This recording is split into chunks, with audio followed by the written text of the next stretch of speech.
On behalf of all of us here with the Calgary Flames, my name is Beasley saying so long. Enjoy your evening and happy holidays. Right now, Brendan Parker and Meaghan Mikkelson standing by. Post-game show presented by Original 16. Original 16 gives you the chance to win one of 3 Calgary Flames fan experiences. Details in the new limited edition 15 packs of Canadian Pale Ale. Original 16, official beer sponsor of the Calgary Flames. Must be of legal drinking age, no purchase necessary.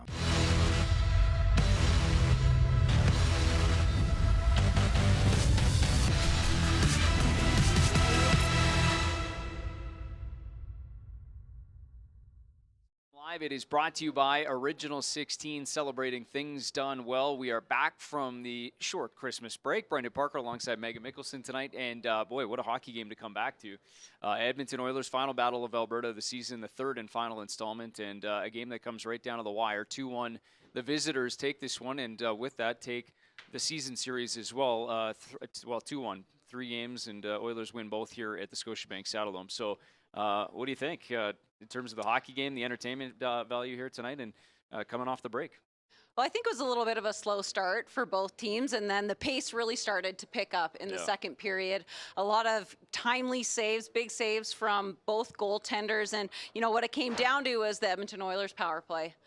They have the best power play in the NHL, and I think that was obviously something that the Calgary Flames would have been aware of coming into this game, but that was the deal breaker at the end of the day. Yeah, no question, and you know, you kind of, I think the question was asked this morning just about what do you expect from two teams. You had 3 days off, and you've been in those situations before, and you're maybe not expecting, you're not sure what to expect from the legs, but you know, is that sort of something we saw here tonight in terms of settled right back into kind of that pace that we'd know and expect from these two teams? Yeah, I think as a player, your thought process would kind of be, obviously you want to get off to a good start, but you also want to take the first period, the first little bit to kind of get your legs under you, keep it simple. And it was kind of that type of game for both teams. It was simple hockey. And then obviously took off. Let's take a look as we wait to hear from head coach Daryl Sutter and a couple members of the Calgary Flames as well. Let's take a look at how we got here to this 2-1 final tonight. And there was no scoring in that first period.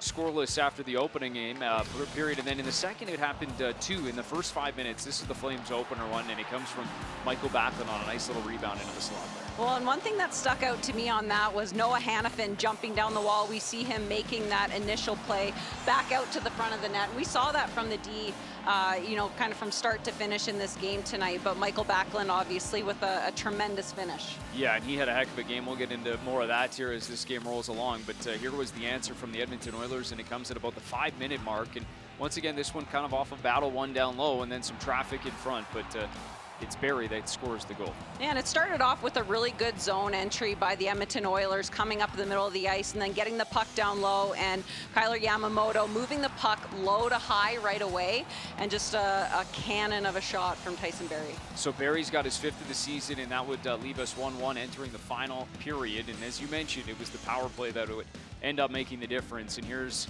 how it happens. It's who you would think it would be, number 97, Connor McDavid stepping into the slot. Well, and you look at also Zach Hyman and the work that he did on the play initially in retrieving the puck, battling down low. He's a guy that is really good at that, protects it. Draisaitl comes in, scoops it up, just really good, quick, close support, and then just great deception on that shot by Connor McDavid. It's interesting because a couple of power plays early on, this was their 3rd, but a couple of those power plays, and we'll talk a little bit about it. We'll see it in the highlight pack from Jacob Markstrom, but a couple times passed. This time he gets into that slot, which, as we've seen this season, he can be dangerous. And 31 goals here this season, but you know, a spot, obviously you don't want to give him too much time and space in the middle of the ice. No, you really don't, and it's pretty crazy. Connor McDavid he's on pace for 155 points, 70 goals this season. Yeah, it's a production that obviously is leading the National Hockey League right now. And as we kind of take more of a look at the Flames' reaction here, like got head coach Daryl Sutter, he's standing by right now. Let's listen in to what the coach thought of tonight's 2-1 final. Assessment of the game. Thought it was obviously a really close game. A lot of missed opportunities on our part. Probably didn't look, but probably 5-5. I think we outplayed him, just didn't score. What did you think of Jacob Markstrom's performance tonight? I think both goalies made a lot of important saves. Do you feel, given the result and the shots on goal, that it was a little hard done by for your team?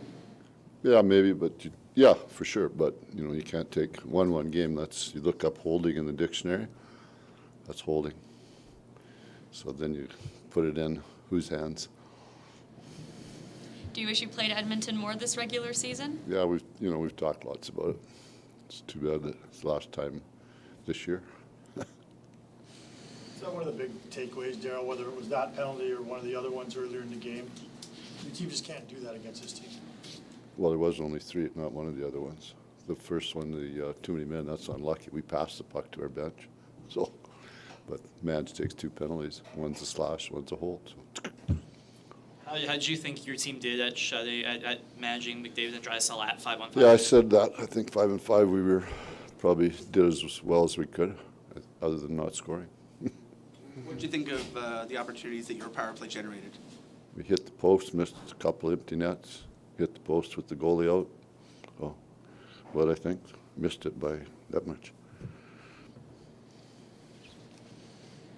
Okay. Good. All right, there's head coach Darryl Sutter, and obviously the power play. We just talked about it going into that and noted it right away. And no matter how many chances they get, they can be dangerous. And tonight, the third one happened to be the one that gets you. But maybe just a thought, anything stand out there from what Darryl said and just his reaction tonight? I think for me, it's his talk about the goaltenders. And, Jacob Markstrom, obviously, there's been so much talk around him and finding his game, and he really has found his game. And he had a tremendous game tonight. And I think what makes goaltenders' lives really hard is when there's a lot of traffic, screens, and deflections. And we saw a lot of that tonight. But he did a really good job of staying patient, staying square to the puck and not overextending himself. And he looked like he had a little bit of swagger, and a ton of confidence. But, the biggest thing was that, when the game was tight, when it's 1-1, you need your goaltender to make timely saves, especially in such a tight checking game.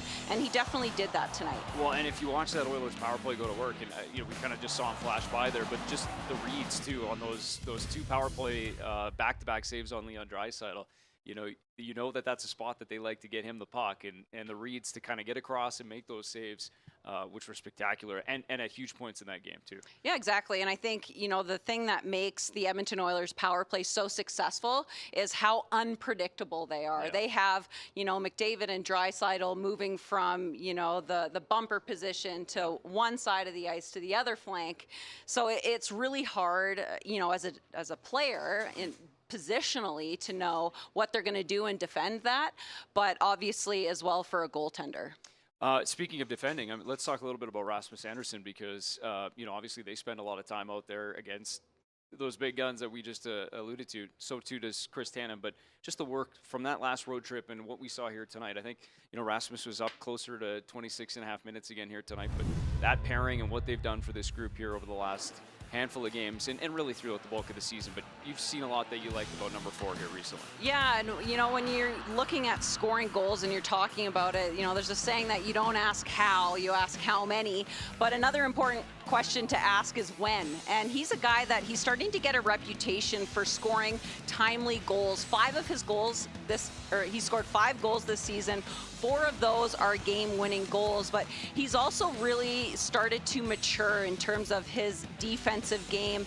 And, that's something that when you're, kind of climbing up and becoming, getting into that upper echelon of being an elite defenseman, you need to be able to play against other teams' top lines. And so you can tell that he's put a lot of work into developing his defensive game. Well, no question. I think he's kind of talked about that too. And when you see the minutes climb up that high, as a defenseman, you got to like that though too. I would imagine that the responsibility and playing, in some cases every second shift, that helps that confidence grow and helps, really get into the flow in each particular game too.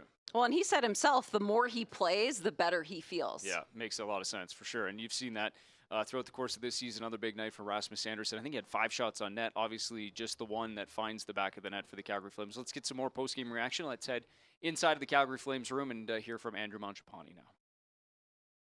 Maybe just your assessment of the game tonight. Yeah, thought we did some good things well. We got to figure out a way to,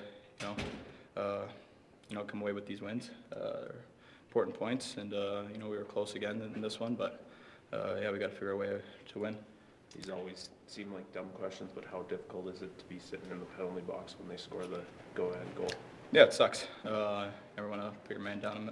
Don't want to be down a man, so put your team down a man. So yeah, it's tough, but you know it happens. I saw you saying to the ref, "What am I supposed to do?" Was it basically you're trying to brace him for the hit? Yeah, I don't know. I gotta watch it again. I don't really have much knowledge kind of on it. I don't know. It happens fast, but yeah, I'll watch it over and figure it out. It seems from afar you guys are hitting an awful lot of posts and crossbars the past few games. Is there anything on the ice you can do to change that, whether it's puck placement or where you're shooting from, or is it just bad luck? Yeah, I think we're trying to score, right? I think we got to do a better job of getting some bodies to the net and create more chaos in front and screen the goalie a little bit more, and that'll help with pucks going in for us. Okay, thank you. Thank you. All right, there's Andrew Mangiapane coming off of his night. Had the one assist, the helper on the Michael Backland goal. And maybe just as we talk about that line, obviously they had to log some pretty important minutes given the fact that they seem to be matched up at least as often as possible against Connor McDavid. Michael Backland loves these type of moments. What did you see from number 11 here? And goal in every game he's played against Edmonton this season, but just about kind of thriving in those opportunities when he gets the chance against some of the top players in this league. Well, and I think when you're really good at playing a solid defensive game, that's obviously something that, he's a great two-way player. It's something he takes a lot of pride in. Yeah. You really rise to the occasion when you're playing against the top players. It's kind of like a challenge, and as somebody who myself, I'm, sort of a defensive specialist, I guess you could say. No, when you play against other teams' top players and the best players in the league, in the world, that's when you step up and you're really at your best. But being able to contribute offensively is obviously a big bonus as well. Yeah, no question. You could see he was fired up, so got the building going too. I just wonder, just quickly, we'll hear from Jacob Markstrom in a second, but that mindset when you know you've got somebody on that opposite side you're going to see a lot of time against.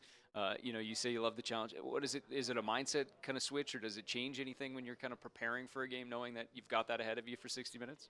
Yeah, I think you come out with a little bit more grit and a little bit more of an edge because you know that it's something that your team is going to need from you. Right. And I think, you want to be able to rise to the occasion so that you can come through for your group. Yeah, I love that. And I've certainly seen that from Michael Backland, especially in these moments against his Alberta rivals. All right, let's head back inside the Calgary Flames locker room.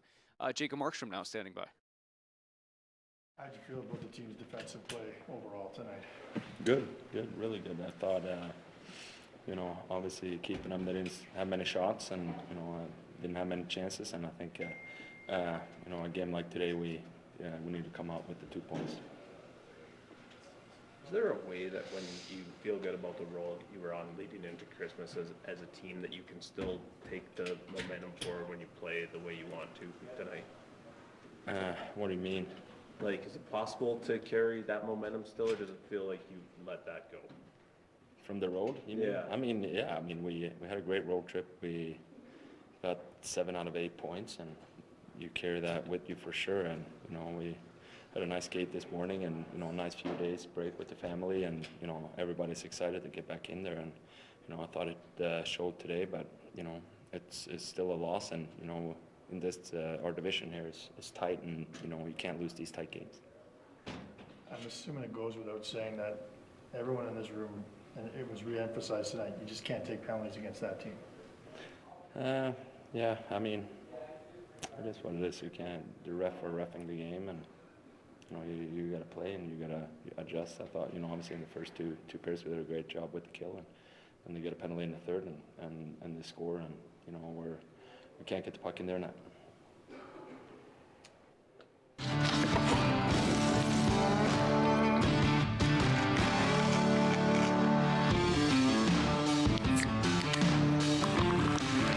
Original 16, a great way to celebrate things done well.